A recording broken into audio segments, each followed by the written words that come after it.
Jujutsu Kaisen का chapter 235 आ गया है और इस चैप्टर में हमें फाइनली इस फाइट का विनर मिल गया। पिछले चैप्टर्स में हमें लग रहा था कि गोजो हारने वाला है, पर इस चैप्टर में गोजो ने हमें बता दिया कि क्यों through out heaven and earth Gojo alone is the honoured one. Chapter start होता है और हमें पता चलता है कि गोजो का हाथ जो पिछले चैप्टर में कट गया था वो अब गोजो ने पूरी तरह से हील कर लिया है और हमें बताया जाता है कि आगितो एम्पलीफाइड ब्लू से पूरी तरह से नॉकड आउट हो चुका है और गोजो दूसरी बार ब्लैक फ्लैश यूज कर चुका है। नरेटर हमें बताता है कि गोजो का वोल्टेज राइज हो रहा है। हमें पता है कि जब भी कोई ब्लैक फ्लैश यूज करता है तो एक ऐसी स्टेट में चला जाता है जिसे द जोन कहा जाता है और अभी गोजो इसी स्टेट में है। इसे देखकर the King of Curses Ryomen Sukuna 1000 years में पहली बार नर्वस हो रहा है। चैप्टर 230 में सुकुना ने गोजो को कहा था कि तुम तब पैदा हुए थे जब मैं एग्जिस्ट भी नहीं करता था। तुम स्ट्रॉन्गेस्ट नहीं हो, तुम बस एक ऑर्डिनरी इंसान हो। और उसी ऑर्डिनरी इंसान को देखकर सुकुना के पसीने छूट रहे हैं। नेक्स्ट पैनल में हम देखते हैं कि गोजो बिना कोई टाइम वेस्ट किए तीसरी बार ब्लैक फ्लैश यूज करता है, जिससे गोजो माहोरागा को एक ब्लैक फ्लैश पंच मार देता है और फुल स्पीड में सुकुना के सामने आकर गोजो सुकुना से हैंड टू हैंड फाइट करने लगता है और गोजो सुकुना का हाथ पकड़कर माहोरागा के पास फेंक देता है और गोजो चौथी बार ब्लैक फ्लैश यूज कर सुकुना और माहोरागा को एक साथ पंच मारता है, पर माहोरागा ये अटैक खुद पर ले लेता है। अब गोजो चैंटिंग करने लगता है, जिसे देखकर सुकुना प्रिडिक्ट कर लेता है कि गोजो अब अपना रिवर्सल रेड यूज करने वाला है। अब तुम सोच रहे होगे कि सुकुना को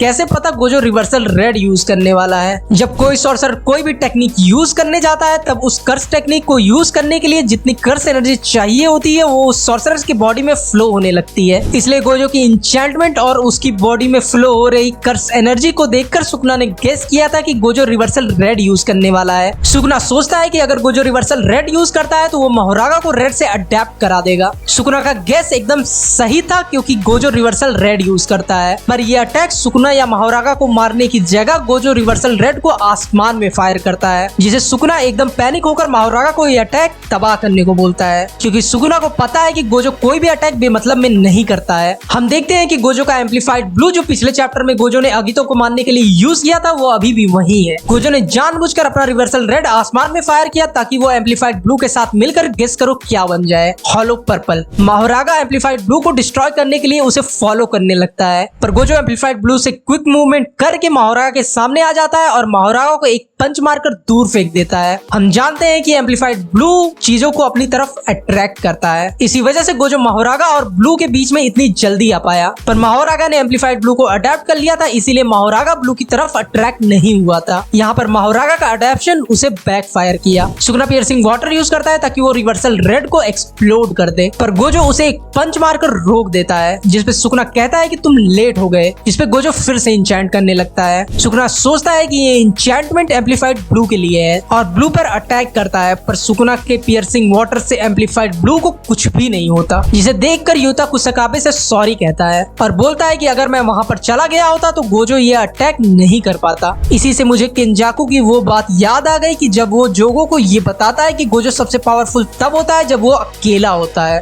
अब हम देखते हैं कि रिवर्सल रेड और एम्पलीफाइड ब्लू मिलकर हॉलो पर्पल बन गया है, जिससे इतना बड़ा ब्लास्ट होता है कि आधी सिटी तबाह हो जाती है, जिसमें माहोरागा का व्हील भी ब्लास्ट हो जाता है। तुम्हें क्या लगता है, माहोरागा मर गया या फिर वो अभी भी जिंदा है? अब हम सुकुना को देखते हैं जिसका हाथ कट चुका है और उसके पूरे बॉडी से खून निकल रहा है। हम देखते हैं कि गोजो के चेहरे का एक साइड भी डिस्ट्रॉय हो गया है, ये इसलिए क्योंकि गोजो ने हॉलो पर्पल को बिना किसी एम के ब्लास्ट किया था। कुसकाबे फिर से हम पे अपना ज्ञान छिड़कते हुए कहता है कि गोजो ने ब्लैक फ्लैश यूज किया था, इसलिए अब उसकी रिवर्सल कर्स टेक्निक भी पहले जैसी हो गई है, पर सुकुना ने ये डैमेज लिया है जब उसकी हीलिंग स्लो है और अब माहोरागा भी नहीं है और सुकुना डोमेन एम्पलीफिकेशन यूज करके गोजो से हैंड टू हैंड फाइट भी नहीं कर सकता और वो मूवमेंट फाइनली आ गया जिसके लिए सारे गोजो फैंस वेट कर रहे थे। गोजो फाइनली जीत गया। अब तुम कमेंट्स में बताओ कि तुम्हें ये चैप्टर कैसा लगा और इस वीडियो को लाइक करो और चैनल को सब्सक्राइब करो। तब तक के लिए बाय।